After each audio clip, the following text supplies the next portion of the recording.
सुनते रहिए श्री दत्त पुराण कथा, जो वासुदेवानंद सरस्वती जी द्वारा कृत है। भक्ति के मार्ग पर चलते रहिए और प्रभु गुण गाते रहिए।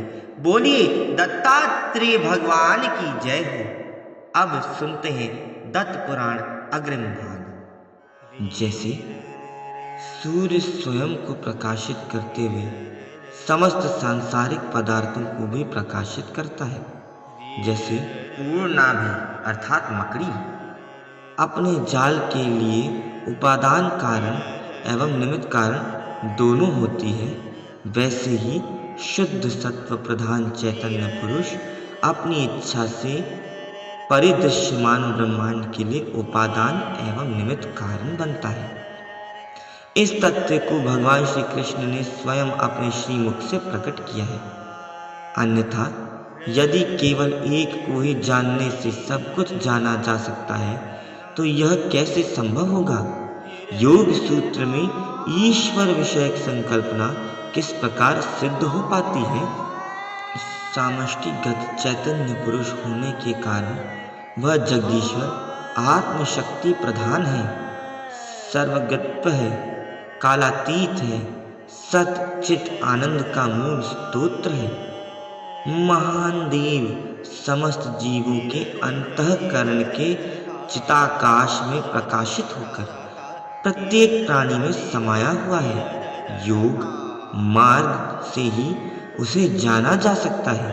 यही ईश्वर इस समस्त सृष्टि की सृजन, पालन और कारण में कार्य को विघटित करता है। वह अंतर्यामी है, प्रत्येक के अंतःकरण में विद्यमान है तथा माया की दोनों शक्तियों को नियंत्रित करता है। प्रत्येक जीव मात्र के अंतःकरण में ईश्वर विद्यमान है। शरीर में रहते हुए भी वह शरीर, मन, इंद्रियों से भिन्न और अलिप्त है, अतः विलक्षण है। वह साक्षी, विशुद्ध, सत्व प्रधान, कुटस्थ, केंद्रीय स्थान पर स्थित होकर स्थिर है। बुद्धि में वह ज्ञान स्वरूप में प्रकट होता है। विकार रहित होते हुए भी सर्वत्र व्याप्त होकर अकेला ही स्थित रहता है। इस प्रकार वह शुद्ध अंतःकरण में प्रकाशित होता है। हे सौम्य, साधक इस आत्मज्ञान से शोक संताप से मुक्त रहेगा। जो इस जीवात्मा और परमात्मा के ऐक्य को साथ लेता है वह धन्य होगा। अतः श्रद्धा, दृढ़ विश्वास, अविश्रांत साधना करते रहो। किसी की चिंता मत करो, इससे शोक संताप से मुक्त रहोगे। अब यह योग विषय पर चर्चा करते हैं, जिससे अनासक्ति दृश्य दृष्टा का भेद जानकर शांत मन में आत्मा से प्रसन्नता प्राप्त करोगे। योग का प्रधान उद्देश्य है दृश्य और दृष्टा का भेद जानकर आत्मा और परमात्मा में ऐक्य प्राप्त करना। 8 सोपान मार्ग से सरलता से समाधि तक की यात्रा राजयोग कहलाता है। सबसे प्रथम देह और इंद्रियों से मन को असंपृक्त करना, अर्थात चित्तावृत्ति को मन के साथ बाह्य विषयों से अलग रखना।